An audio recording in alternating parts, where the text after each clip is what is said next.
Welcome to the Colors of Asean, where we take you through a kaleidoscope of music from around this beautiful region. Today, for the first episode, we're famously Malaysian, as we're decked out in this beautiful traditional outfit, the songket. Now, Malaysia is an interesting part of the region, with representations from many cultures around Asia woven into its social fabric. Our musical journey begins in Arabia.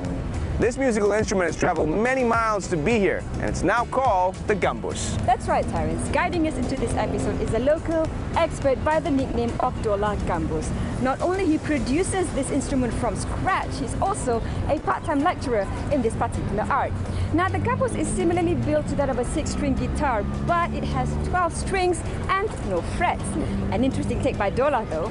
If you learn to master the art of playing gambus, you no longer refer to skills or notes, you rather play it by feel. Now let's delve more into this musical instrument that has been embedded in the Malay heritage.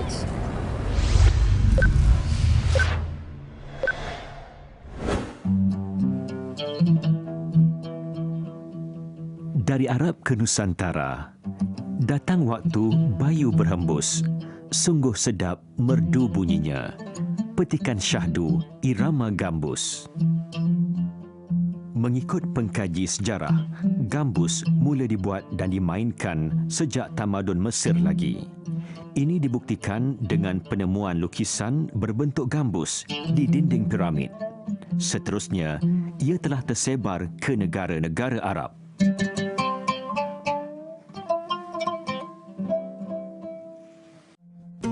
Selain oud, gambus juga dikenali sebagai barbat. Dipercayai, gambus mula tersebar ke Nusantara sekitar kurun ke-15 dan 16 menerusi pedagang-pedagang Arab yang berdagang ke wilayah ini. Gambus bukan hanya digunakan sebagai instrumen muzik semata-mata, ia juga berfungsi sebagai terapi kepada pendengar. Tidak ramai yang tahu menghasilkan gambus dan seni ini semakin pupus. Ini mungkin disebabkan seni pembuatan gambus yang kompleks dan memerlukan tempoh yang lama kerana ia perlu dibuat berperingkat-peringkat mengikut bahagian gambus. Untuk membuat gambus, kayu untuk membuat leher gambus perlulah menggunakan kayu keras seperti halban ataupun seraya. Kayu yang sudah dipilih akan dipotong dan dibentuk menggunakan ketam dan kikir. Bahagian bawah leher gambus akan dibuat puting untuk disambungkan ke bahagian bahu gambus. Badan gambus dibuat menggunakan beberapa keping kayu yang dicantum. Kayu yang digunakan dari jenis kayu lembut seperti kayu durian. Keping-keping kayu yang sudah dipotong akan dipanaskan. Ini bertujuan melembutkan kepingan kayu tersebut agar mudah dibentuk.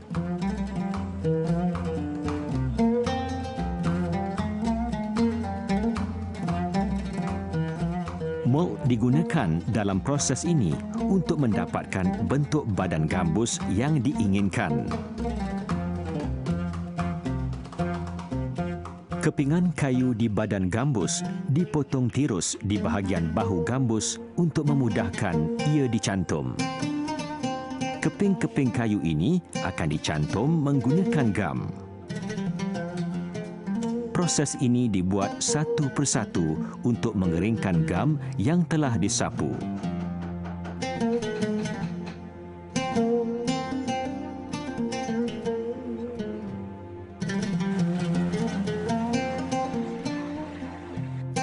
Setelah mendapat bentuk muka yang sesuai dengan badan gambus, tertulang akan dilekatkan di bahagian dalam muka gambus. Lubang bercorak bunga akan diukir di keping muka gambus itu tadi. Bahagian muka gambus pula terdiri daripada beberapa keping papan yang dicantumkan. Setelah cantuman kering, bentuk muka akan dilakar dan dipotong mengikut badan gambus. Kekuda atau tempat memasukkan tali pula akan dipasang di bahagian depan.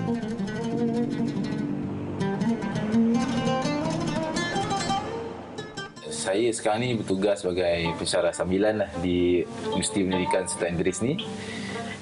mengajar dalam alat muzik gambus.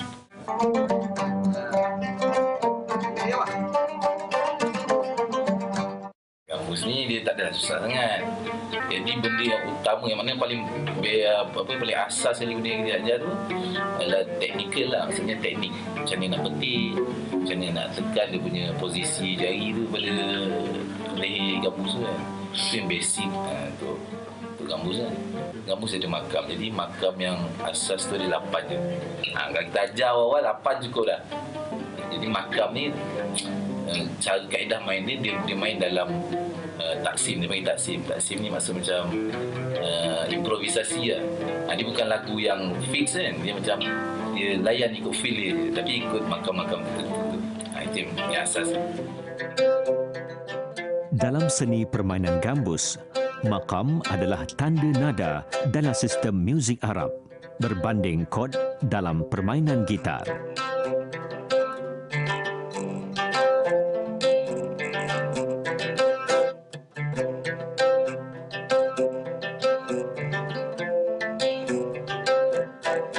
Jadi biasanya dalam teknik pertengahan ni kita ketengahkan lagu-lagu zapin. Sebab apa?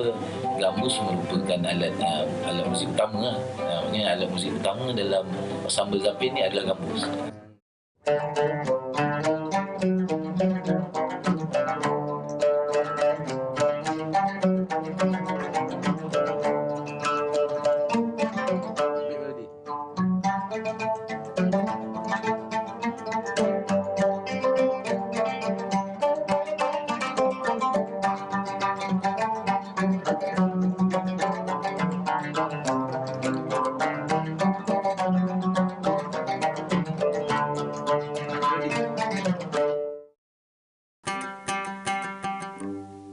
Gambus merupakan instrumen utama dalam tarian zapin selain gendang kecil dikenali sebagai marwas dan biola. Perkataan zapin berasal dari perkataan Arab zafan yang bermaksud pergerakan kaki mengikut rentak. Seperti gambus, zapin juga berasal dari tanah Arab iaitu Yaman.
Semoga seni permainan gambus akan terus terpelihara dan perjuangan dolah gambus akan terus mendapat sokongan dan diteruskan oleh anak-anak didiknya.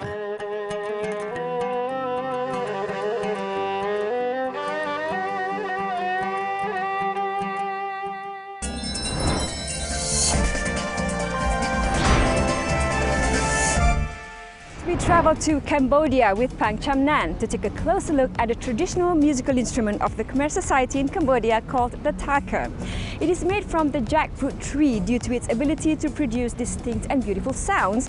It is often played at weddings and social gatherings, and it is still a big part of the Khmer society's arts and culture. Let's take a look at how a craftsman constructs this musical instrument to life and how it is instilled in the life of a young takhe player.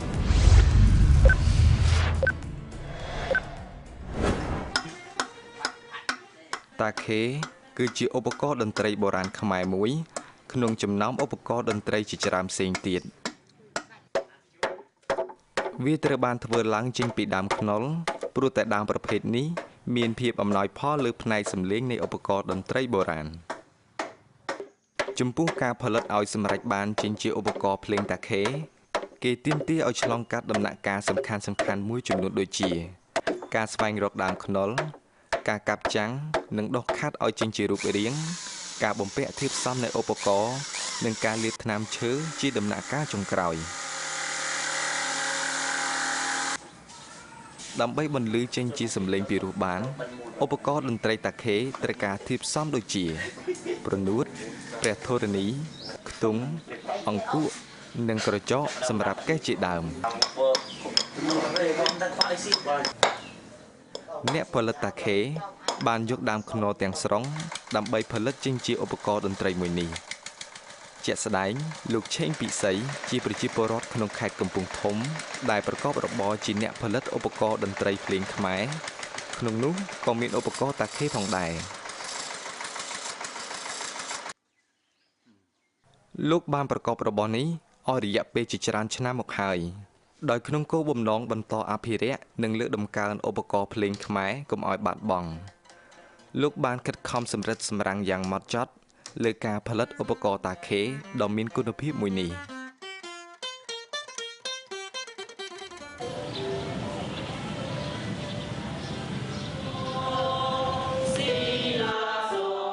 នេះជាសាលាមធ្យមវិចិត្រសិល្បៈជាគ្រឹះស្ថានបណ្ដុះបណ្ដាលចំណេះដឹងទូទៅរបស់រដ្ឋដោយបន្ថែមជំនាញសិល្បៈមួយចំនួនទៅលើកម្មវិធីសិក្សារបស់សិស្សដូចជាឧបករណ៍តន្ត្រីទាំងបុរាណនិងសម័យជាដើមនេះជាយុវសិស្សប៊ុនឋានជាសិស្សកំពុងសិក្សានៅសាលាមធ្យមវិចិត្រសិល្បៈអស់រយៈពេល4ឆ្នាំមកហើយជំនាញដែលប៊ុនឋានកំពុងសិក្សានោះគឺជាឧបករណ៍តន្ត្រីតាខេដែលនៅក្នុងឆ្នាំនេះមានសិស្សចំនួនតែ2រូបប៉ុណ្ណោះដែលកំពុងសិក្សារួមគ្នាមិនមានភាពស្ងប់ស្ងាត់នោះទេបើទោះបីជានៅក្នុងបន្ទប់រៀនមានសិស្សតែ2នាក់ក៏ដោយនេះក៏ព្រោះតែសំឡេងដ៏ពិរោះរបស់ឧបករណ៍តន្ត្រីតាខេថ្ងៃនេះការសិក្សាចាប់ផ្ដើមទៅតាមការវិភាគសិក្សាក្រោមការបណ្ដុះបណ្ដាលពីសាស្ត្រាចារ្យជំនាញគឺលោកគ្រូអ៊ីងវ៉ាណាទោះបីជាការសិក្សាឧបករណ៍នេះមានភាពលំបាកតែលោកគ្រូសង្ឃឹមថា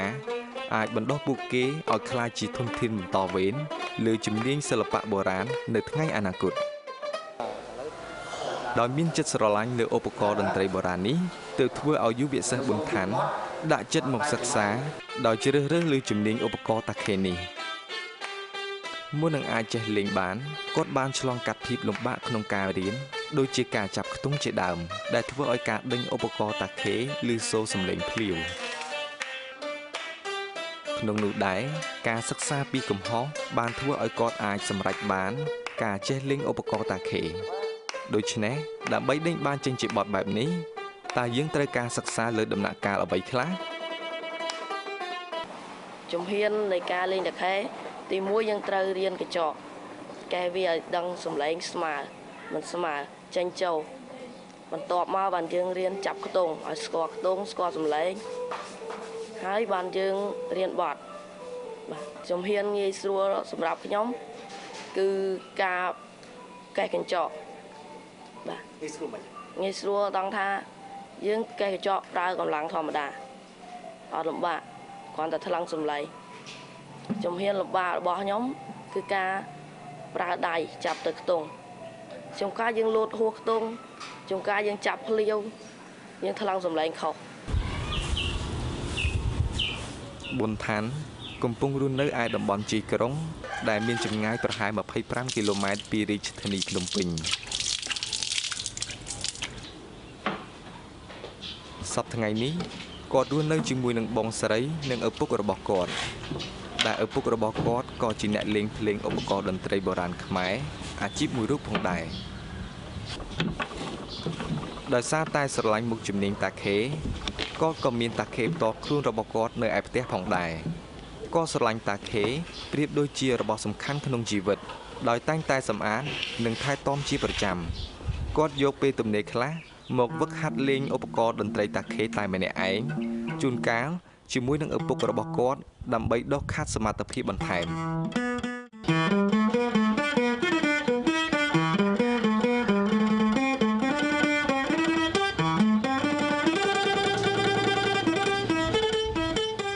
បាទការយកតាខេមករំលឹកមេរៀននៅផ្ទះនេះវាមានផលប្រយោជន៍ច្រើនអាចឲ្យយើងកាន់តែច្បាស់មិនឲ្យយើងភ្លេចហើយអាចយើងមានបទថ្មីទៅមុខទៀតកុំឲ្យយើងនឹងពិបាកនៅភ្លេចអាក្រោយហើយអាចឲ្យយើងនឹងស្គាល់ពីវាដឹងចិត្តវាហើយអាចឲ្យយើងបែកគំនិតថាផ្លូវណាអាចដាក់តាណាអីបានអាចជួយយើងទៅថ្ងៃអនាគតបាននៅក្នុងថ្ងៃនេះជាថ្ងៃមង្គលការរបស់បងស្រីប៊ុនថាន់វាក៏ជាឱកាសមួយដើម្បីបង្ហាញពីសមត្ថភាពរបស់ខ្លួនជាមួយនឹងក្រុមតន្ត្រីជំនាញជាពិសេសជាមួយនឹងឪពុករបស់គាត់ក្នុងកម្មវិធីបែបប្រពៃណីថានអើយកូនឯងមកចូលលេងណាកូនចូលលេងមួយគ្រូទៅទៅ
In case you haven't guessed it, up next we're taking you to Indonesia, the most populous nation in the entire region.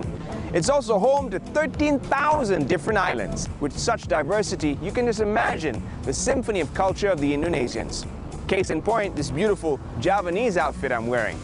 But up next, we're going to take you into the story of Daeng Sotikna, who in 1938 developed the angklung. This musical masterpiece is made out of bamboo and gels well with just about any musical piece, not only other traditional items, but also Western music. In 1955, it was performed alongside a Western orchestra in the Bandung Conference. And in 2010, this beautiful piece of music was then declared oral and intangible piece of human heritage by UNESCO. Let's find out what all the music is about with the angklung.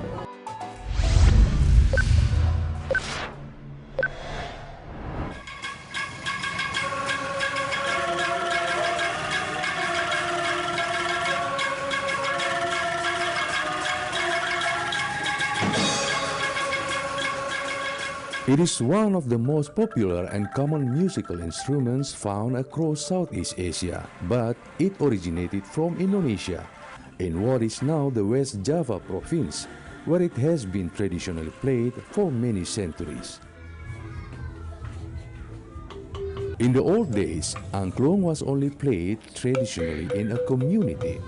It used to be played by the farmers in the paddy fields. The shape of angklung at the time was very simple, and the resulting sound was traditional. It was Daeng Sutikna, an artist from Bandung, that created the modern angklung in 1938.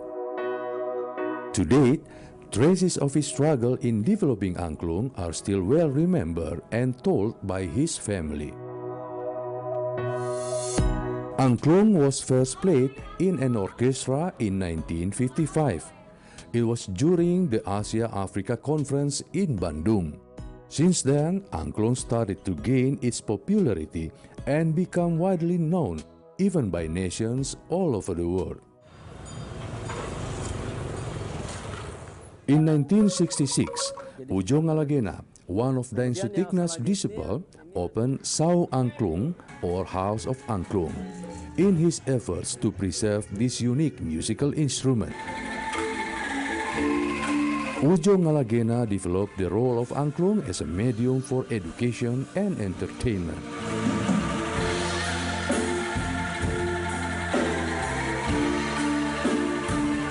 Ya, saya almarhum Ujo Ngalagena membuat angklung juga sebagaimana angklung pentatonis sebagai ambalung buhun, tapi dimainkannya secara melodis. Pada waktu penampilan almarhum ayah saya dengan pada Sutikna di konferensi Asia Afrika, timbullah motivasi lebih bagus lagi untuk mengembangkan angklung. Kalau Bapak Daeng Sutikna hanya membuat angklung diatonis, Ujo Ngalagena membuat angklung juga yang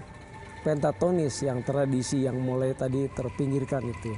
Bapak mengangkat angklung pentatonis ini menjadi sebuah entertainment yang disajikan dalam bentuk helaran, arak-arakan.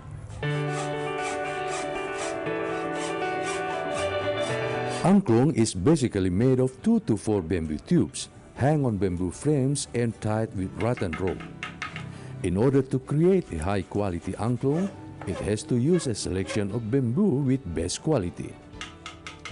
The selected bamboo materials will have to be dried for several months until they completely dry, enabling them to produce strident sound. The bamboo is then shaped into a tube, trimmed, engraved with a small incision, and cut to a standard size to produce the desired tone.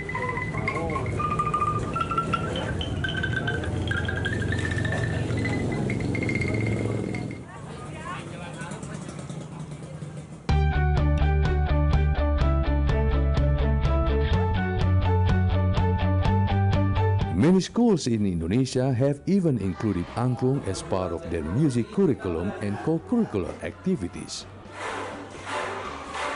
Bringing angklung into the schools aims to promote art skills and develop the values of teamwork among students.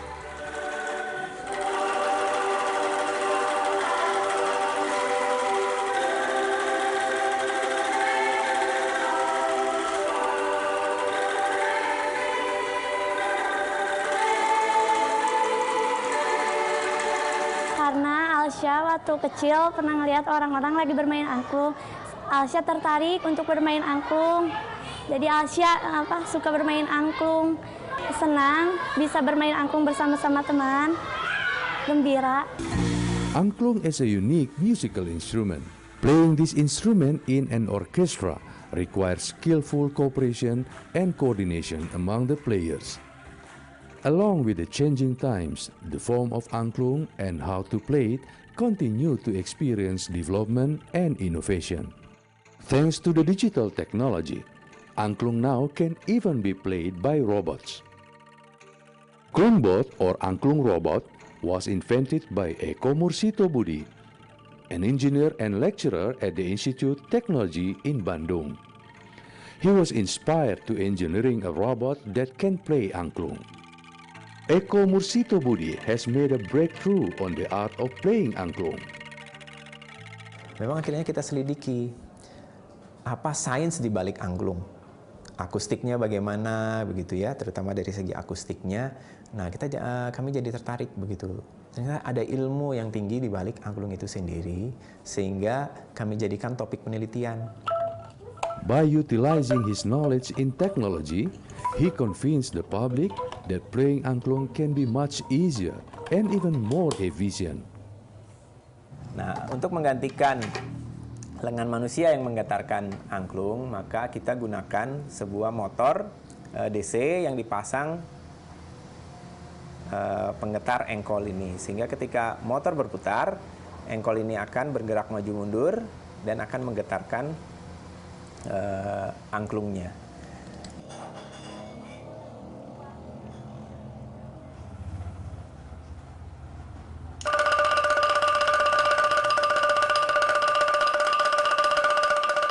The invention of klungbot has given Musito popularity as well as many awards. One of the notable awards he has received was the ASEAN ICT Award.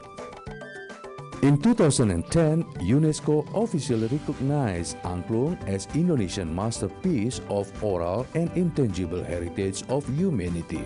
The recognition of the award brings angklung into a higher level as one of the country's cultural art and heritage.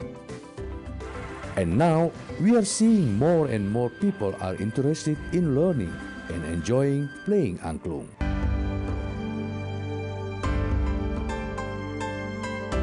Angklung is now worldwide known and has gained international recognition. What is next? For us, it should be our task to preserve this traditional musical instrument so it can be a legacy to the next generation. By then, we would see angklung will continue to be enjoyed by many in years to come.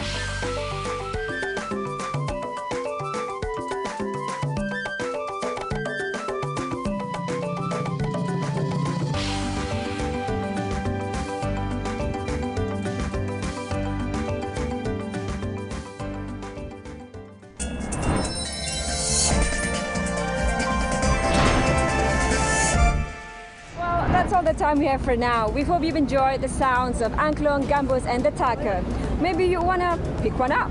But before you make up your mind and pick one of those three, I'd say check in with us next week where we take you to Myanmar, the Philippines and Singapore to find out what beautiful music these countries are famous for making. Until then, I'm Zela Ismail. And I'm Terence Das. See you next time on Colors of ASEAN. Bye.